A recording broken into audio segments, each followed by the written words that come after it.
Welcome guys to another podcast. Of course, kasama ko si Balita at Kalaman, si RJ Angeles, ako po si Mark Gamboa, at ang special guest po namin ngayong araw, none other than Kong Ace Barbers. Kamusta po? Ay, good morning sa inyo at magandang araw sa Magandang inyong araw. mga masugid na taga-suporta sa inyong mga vlogs. Thank you Thank po. you very much po. Ito, Kong Ace, simulan ko na muna sa isang tanong tungkol sa impeachment. Dahil kayo po ngayon ng special advisor po ba sa impeachment ng prosecution. Mali po ba yung prosecution na masyadong one-sided daw dito sa trial at hindi tinutulungan yung depensa? Masyado bang one-sided talaga yung prosecution? Masyadong... Ang isang impeachment proceeding, no, parang proceedings din sa criminal proceedings sa korte, talagang adversarial yan. Meron talagang pinapanigan yung prosecution, meron din pinapanigan ng depensa. So, hindi kumbaga hindi bago na one-sided ka. Natural, kung ikaw ang prosecution, papanig ka dun sa nag-aakusa, di ba? Ganun talaga, ganun ang nature ng isang trial o isang paglilitis. Kaya hindi ako sang-ayon dun sa sinabi na dapat maging Hindi ka pwedeng neutral. hindi ka pwedeng neutral kasi may kailangan kang panigan. Okay. Yung mga judge po ba pwedeng one-sided? Yung mga doon sa rules of procedure in impeachment proceedings, very clear doon na dapat impartial sila, hindi sila nagpapakita ng bias kahit kanino sa anumang panig, at ang kanilang desisyon na gagawin ay base sa ebidensya at sa facts lamang. No, yun ang pangit tingnan na isang judge ay pumanig sa isang side, no? Kasi hindi na siya impartial niyan. Magiging bias na siya in favor of the prosecution or the defense. So, bawal pala yung kailangan pala neutral. Oo, kasi Judge, no? halimbawa, ikaw may kaso ka sa korte, ikaw ang inaakusahan. Nakita mo yung judge, pumapanig doon siya nag-aakusa. Hindi naman dapat. Wala pa nga yung decision, trial pa ito . Di ba? So, yun ang logic why judges must be impartial. Di ba, kung napatandaan nyo yung symbol ng justice, yung si Lady Justice, di ba, Nakapiring. may piring yung mata. Kaya may piring yun kasi wala siya dapat panigan. Speaking of syempre kailangan mo na makita yung mga ebidensya, di ba? Bago sila mag-decide ng kanilang magiging hatol. Yung pong huling witness po ng prosecution, si Director Matibag ng NBI. So ano po ang reaction nyo dun sa naging kanyang pagharap dito sa impeachment trial? Well, para sa akin, nag-corroborate siya dun sa naunang dalawang testigo. Yung mga sinabi ng dalawang naunang testigo, na-corroborate yan ng testimonya ni Director Matibag. In fact, dinagdagan pa niya na itong investigation na ginagawa ng ahensya, ng NBI, ay continuing investigation. Ito ay isang serious and alarming threat, sabi niya. Kasi a threat to the president of the country is a threat to the national security. So kailangan mahinto itong mga ganitong klaseng pagbabanta o yung threat na sinasabi. Kaya yung sinabi niya na dinetermine nila kung ano yung mga elemento na nakita nila, kung kaya't nagsabi sila na ito ay serious threats. Sabi niya, nakapasa itong mga ito sa under the United Nations Standards of investigating. Nakapasa itong mga to, yung elementong yan. Sinabi nga niya na hindi lang isang beses, kundi series. No? Imagine, October pa, yung press con pa lang ni Vice President na yung parang I want to cut his head off, etc., etc., hukayin yung isa yon, no? Tapos yung nasundan ito ng November, yun na nga, yung video na ganyan. Tapos nasundan din ng rage event, no? Yung sa kanyang kapatid, no? So parang merong talagang plano, no? Kaya nga sinasabi nila that there is a plan, it's a clear plan, kaya dapat nilang imbestigahan. Yun. So, marami din po kong inaabangan ng taong bayan kasi ang nangyari, according sa prosecution at sa mga na-interview po namin ng mga kongresista, Ang sabi daw po ay may pasabog. So ngayon, nag-expect yung taong bayan na ano ba yun, pasabog na yun? Yun na ba yun? Parang natibag, si Matibag. Tama, ano tama. masabi niyo doon, Kong? Tama. Ano ba talaga yung pinaka-highlights po doon? Okay. Yung pasabog talaga. Okay. Ang pasabog doon ay yung sinabi niya na continuing ang investigation, meron na silang persons of interest, at saka yung sinabi nila na, sinabi ni Director Matibag na nakapasa itong mga elementong ito, kaya nasabi niya, there is a serious threat. No? So ito, siguro baka yung delivery lang ang nag-iba, kasi dapat na-deliver ng pasabog talaga. No? Pero these are vital information na nakadagdag ng bigat dun sa naunang dalawang testimonya ni Agent Kalilong at saka ni yung regional director si Attorney Lotok, di ba? Lotok, yun. So nadagdagan niya ng bigat yung testimonya nung dalawang yun. So ano po yung kung yung sinasabi ni NBI director na parang 3 to 6 months na lang at syempre yung hinire daw baka matumbok na talaga kung sinong ano.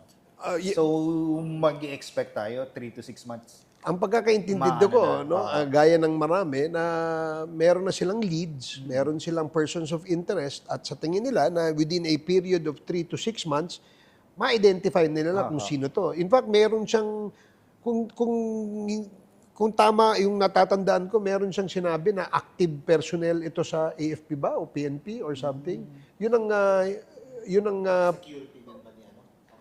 hindi niya sinabi. Basta sinabi niya mga active daw eh. So, dahil meron siyang persons of interest, ayaw din niya ibulgar kung sino yun dahil nga naman, baka masira yung kanilang investigation. No? Kaya tingnan natin, in 3 to 6 months time, kapag enough na yung kanyang nakuhang mga leads, baka masabi niya na sa yung kaso. Pero nasabi din niya na regardless naman doon sa magiging kaso ng NBI, nagawa na ni VP Sara yung grave threats at yun lang naman kailangan tignan ng impeachment court. That's Dahil correct. nandoon daw yung betrayal of public trust. Correct. Ano ba ibig sabihin niya doon? Okay. Yung pag-threat, no, na pag-utterances na ginawa ni Vice President, which is considered grave threats, no, violation na yan kagad sa ating revised penal code. No? Di ba, ang isang panunumpa sa katungkulan ng Vice Presidente, at ganun din ang Presidente, na sinasabi doon na susundin ko ang lahat ng batas o legal orders at depensahan ko ang aking mga kababayan. Di ba? Ganun. They do justice to every man, sabi niya eh. So yun yung nasa provision ng oath pag nanunumpa tayo. So lahat yun na-violate sa aming pananaw. No? One, sabi mo susundin mo yung batas. Pero nag-violate ka ng batas, yung grave threats. Kasi nagbanta ka eh. Di ba? So, na-violate mo na yung oath of office mo. Number two, nadagdagan pa yun dahil sinabi mo mismo doon sa video yun na may kinausap kang tao. No? Tayo, ang tingin natin, yung taong yun ay killer. Kasi kinausap mo eh. Di ba? Pagka patay mo. Di ba? Yun ang sabi niya eh. Pangatlo, sinabi rin niya na huwag kang tumigil kung paano papatayin. Ibig sabihin, relentless yung killing. Huwag kang huminto hanggat hindi mo napapatay. So, yung tatlong yung elementong yun is already a crime that was committed. Di ba? At dahil crime yan, meron kang betrayal of public trust na nakumit. Kaya yan yung sinasabi doon. Kaya doon, pasok na yun doon Yes, sa criteria na yun. Sa aming paniwala, mabigat na yun. No? Para maging basihan na merong impeachable offense na nakumit. So ano masasabi dun mo Kong na yun na nga nasabi ni NBI Matibag yan. Tapos tanong po yan ng defense. Pero pina-strike and off niya. Pero dinay siya ni Jesus Cordero. Ano din siya. Ano sabi niyo doon, Kong? Yun nga kasi Mas lalong tumibay, di ba, Kong? mas lalong pinalakas eh. Opo. Paniwala din namin na ito'y pinalakas pa lalo at pinatibay pa nga. No? Yun nga lang ang punto na hindi nila dininay sa defense. No? Hindi nila dininay na merong video. In fact, ginamit nga nila the same video. Di ba? Ulit-ulit. Number two, hindi rin nila dininay na yung mga sinabi doon sa video ni Vice President ay spliced or manipulated or minaniobra ng digital technology. Hindi. Dahil, in other words, pinatutuhanan din nila na sinabi yun, Tama na nag-utter. Pangatlo, ginastify nga nila eh. Kaya nga, pinatutuhanan na nagsalita ng gano'n ng Vice Presidente dahil sinabi nila, nagawa lang niya yun dahil Context, no? By Zuleika. Soraya Lopez. Ginamit merong, din nila. Oo, di ba? Yun nga. Tsaka merong pag daw Oplan Romanov sa kanyang pag, di ba? Kumbaga nagkaroon ng motibo Para ano, remember sa yung grave threats, a threat is a threat, no? Kahit anong anggulo nila tingnan yan, pagbabantayan. kahit conditional ko. There's no such thing para sa isang pagbabanta na sabihin na, kunyari, halimbawa, may utang ka sa akin, bayaran mo ako bukas, alas 12 ng hapon, ng tanghali, pag hindi mo ako binayaran, papatayin kita. Hindi ba, normal ba yun? Kaya nga, pinagbabawal sa ating batas yung ganun eh. Di ba? Kung totohanin mo yun, di ba? Parang may something doon. Kaya nga sa aming paniwala sa prosecution, mabigat na yung naipresenta nating mga testimonies coming from the three personalities at saka yung ebidensyang pinakita. So isa pa kung yung sinasabi mong ngayon na kung totohanin nga. So nag-trending din kasi yung hearsay ni NBI director. So balik kung parang ganun din, no? For example, ganun, tapos may nakarinig. So hearsay niya yon. Pero ang sinasabi kasi doon kung hindi daw naka-affidavit. Hindi kasi Paano ba ganito. yung Okay. kung explanation ko? Halimbawa, may ongoing investigation. Lahat ng posibleng lead o info o kahit marites pa yan, dapat kinukonsider natin. Kung totoo nga yan, kahit marites lang yan, narinig ni Aling Maria doon sa kapitbahay niya nagtitinda sa palengke ng saging, naikwento, lead yun eh. So for an investigating agency, all leads possible, kinukonsider nila yan. So, kahit sabihin nating marites yan, kailangan tingnan mo rin yan. Kung totoo nga yan, di ba? At least, kung totoo, nasolve mo ngayon yung crime because of that deed, di ba? So, doon sa sinasabi niyang hearsay na dahil hindi daw pinirmahan yung affidavit ni Las Cañas, Cañas, di ba? Yung ganyan. Una-una, information yon na nagsasabi doon kung ano yung tingin ni Las Cañas at ano yung in-order sa kanya ni Vice President Sara when she was a mayor. So, ini-establish ni investigating body, ni NBI, na merong pattern of violent behavior yung ating Vice Presidente. Ang unang ebidensya, yung sinapak niya yung ano. Di ba? Di ba? Unang ebidensya yun. Pero dyan na-justify din nila. But that's their right, no? Karapatan nilang i-justify yun. Pangalawa, yun nga, yung mga utterances na I want to cut his head off, di ba? Boy, ganun. Lahat yun. Pangatlo, yun na, nagbabanta na siya sa buhay. So, yung mga yan, these are all leads. Kaya nga sinabi ni NBI Director na continuing ang aming investigation. Kasi parang nakahawa na nga eh. Nahawa na nga si Mayor Baste. Dahil yun din ang kanya. Ulo lang naman, BBM ang kailangan namin. Parang gano'n. No? And even in the social media, mapapansin nyo. Di ba? Puro kung magmura, talagang wagas eh. Di ba? Kung yung magmura yung mga tao, parang para sa atin, di ba? Mga Pilipino, hindi naman Nagkakaroon ng culture of violence kung no? culture of Nahahawa, kahit yung mga bata na i-influence siya nung ganun. Maraming ganun, di ba? Akala nila normal lang yun. Oo, yun ang nakakalungkot. No? Natutuwa nga tayo that merong technology kagaya ng social media and internet, di ba? Dahil mas faster ang communication, mas madaling matuto, mabilis ang ating education and information. Pero iba, ginagamit ito sa hindi magandang pamamaraan. Kaya nahahawa tuloy yung mga bata, di ba? Kung ayun, punta naman tayo dun sa sa nangyari naman nung Lunes. Yung naging performance ni Attorney Chel Jokno, ni Congressman Chel Jokno, para po doon sa subpoena para sa bank records ni VP Sara Duterte. Ano po ang reaction nyo doon sa naging pagharap ni Kong Chel Jokno? Alam mo, ako, bumilib ako kay Kong Chel eh. Sabi ko, kung ganito yung mga abogado natin na nandyan sa Senado, palagay ko makakaasa tayo na impartial at magaling at matalinong pagtalakay sa mga issue. No? Marami nga ako natutunan eh. Ngayon ko lang nga natutunan na magkaiba pala yung proof at saka yung evidence. Di ba? Akala natin, isa lang yun eh, di ba? So, I also learned na yung kanyang argumento tungkol dun sa subpoena at kaibahan ng warrant of arrest. Ano? So, maganda yung naging exchange. Nakita ko na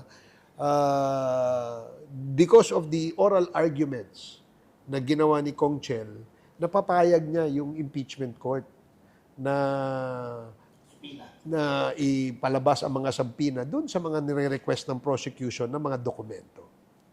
Ano pong masasabi natin dito sa mga tumututol na lumabas itong mga ebidensya kung Well, yung pagtutol o pagharang sa pagpapalabas itong mga dokumentong ito ay pagharang at pagtutol sa katotohanan. No? Paano natin malalaman kung ano yung totoo? Na dito sa mga dokumentong ito magpapatunay na merong mga violation na nagawa. No? Pag hindi natin yan pinayagan at hinarang natin yan, hindi naman pwedeng salita lang ng prosecution lawyer ang magiging basihan ng mga senator judges. Kailangan may ebidensya. Kaya nga naniniwala kami na yung time na yun na kung saan pumayag ang korte na ilabas yung mga ebidensyang yan, tagumpay yun ng ating katotohanan. Di ba? Para sa ating lahat. Ang sinasabi naman nung iba, fishing expedition lang daw yung pagkuha ng mga bank records na yon. Ano pong Well, masasabi? unang-una, hindi siya fishing expedition in the context of the issuance of a subpoena. Hindi ibig sabihin na, okay, subpoena natin to, kung ano makita natin, yan ang gagamitin nating ebidensya. Dahil dun sa request natin na magkaroon ng subpoena, in-identify yung mga dokumentong yun. So, yung element ng definiteness, specific bank account number, ganyan-ganyan, at this branch, itong taon na ito, di ba? So definite, di ba? May specific na nakasite doon, no? At saka yung relevancy. Relevant ba yan? Yung papel ba na yan na sinasampina natin, makakapagbigay bigat doon sa allegations na merong unexplained, na confidential funds o unexplained wealth ang ating pangalawang Pangulo? So, relevant and definiteness are two elements required. At yun ay nasatisfy ng prosecution. saka hindi po ba parang masyado namang one-sided ang tingin nila sa mga ebidensya? Kasi it can benefit both ways naman daw po, di ba? Kung sakasakaling mapapatunayan na walang tinatago or malinis. Kaya dapat hindi nila harangin, di ba? In fact, baka nga kung totoong halimbawa, yung mga BIR records, no? Yung SALN, BIR records at saka bank transactions, di ba? Kung magpapatunay na itong mga ito ay tugma doon sa dineklarang yaman ni Vice President, hindi ba malakas na ebidensya yon? Parang pasinungalingan ang sinabi ng prosecution? Tama. Di ba? Diyan sa puntong yan, mananalo ang defense. Di ba? Pero bakit natin hinaharang kung ang katotohanan will support, di ba? Yung ano na yun. So, kaya hinaharang, maaring may tinatago. Kaya nga yun ang conclusion ng marami. Uy, kaya mo hinaharang kasi ayaw mo makita, di ba? Kailan po ba darating itong mga bank records na ito? Yung bank records kasi na yan, na personal na bank records ng mag-asawang Duterte Carpio, sa Article 2 pa yan, no? Which is the last article, no? Na nakalinya doon sa ating trial order. So, pero may mga bank records na sinampina yung AMLAC para yan both sa confidential funds sa Article 1 at saka sa Article 2. Ganun din naman yung bank transactions kasi may dalawang bank manager na sinampina natin, yung Tagalan Bank, kasi sila yung nag-release ng pera na around 600 million na confidential funds.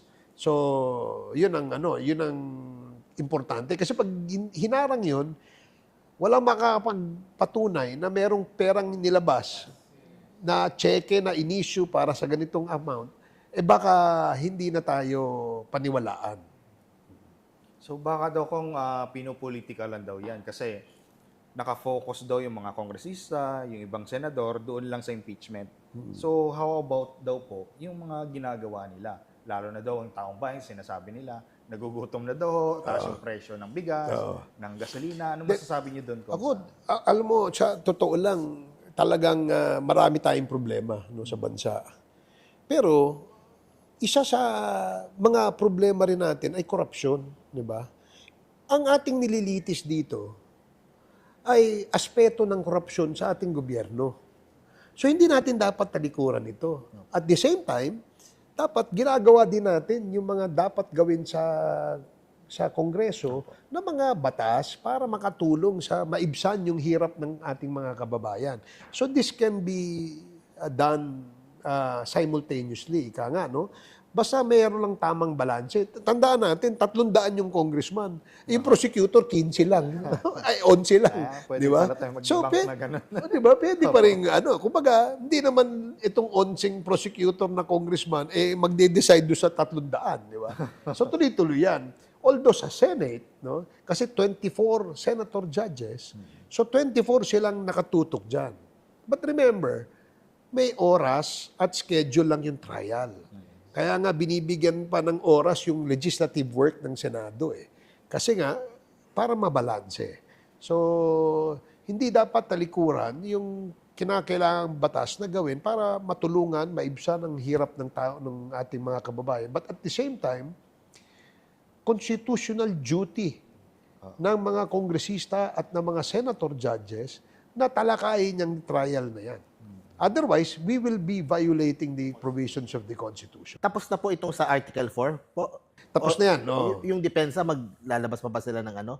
Yun, meron kasing proposal si Senate President Win Gatchalian, no, na tapos na yung prosecution, kinross na siya ng depensa, so tapusin daw muna lahat para mabilis, bago naman bigyan ng pagkakataon naman ang defense naman na umpisahan ulit yung kaya magulo eh. Ako honestly, hindi ko pa alam kung ano yung final decision ng korte. But I think ang plano nila is talagang pabilisin. No? Okay naman tayo dyan kasi gusto rin natin. Imagine kung yung totoo yung computation ni Senator Win, hanggang December tayo. Magpapasko tayo sa impeachment court. Ang hirap nun. So, hindi pa sigurado kung next na yung sa depensa or baka sa dulo O sila. baka sa dulo. Siguro by Wednesday, baka Malalaman ma-decision na natin nila. after ng sona ng Yes, Pangulo. oo. Oo. Pero ano na pong susunod na article? Pagkatapos Article 1, ito yung confidential funds. Ito nga yung bilang DepEd Secretary siya at saka yung Office of the Vice President na parehong opisina, binigyan niya ng confidential funds. Ang tanong, paano mo ginamit? Saan mo ginamit? No? Anong resulta ng paggamit mo rito?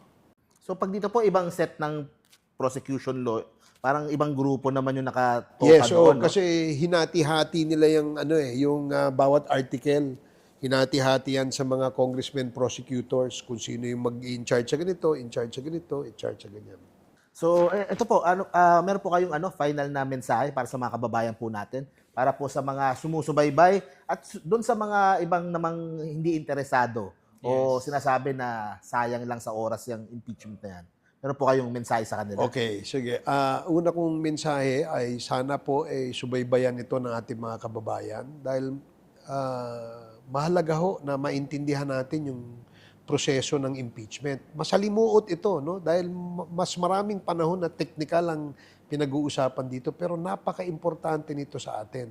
Ito ay isang mekanismo na nilagay sa ating saligang batas para proteksyonan tayong mga ordinaryong Pilipino sa mga opisyal na matataas sa ating gobyerno na posibleng umabuso o hindi kaya magnakaw ng pondo ng bayan. Dapat apektado tayo dyan. Naiintindihan natin yan. Pilitin nating subaybayan at intindihin yung mga proseso. Kung tayo po ay may hindi maintindihan, gamitin po natin yung ating social media para magtanong. No? Doon natin, yun ang participation na dapat natin gawin. Kami naman sa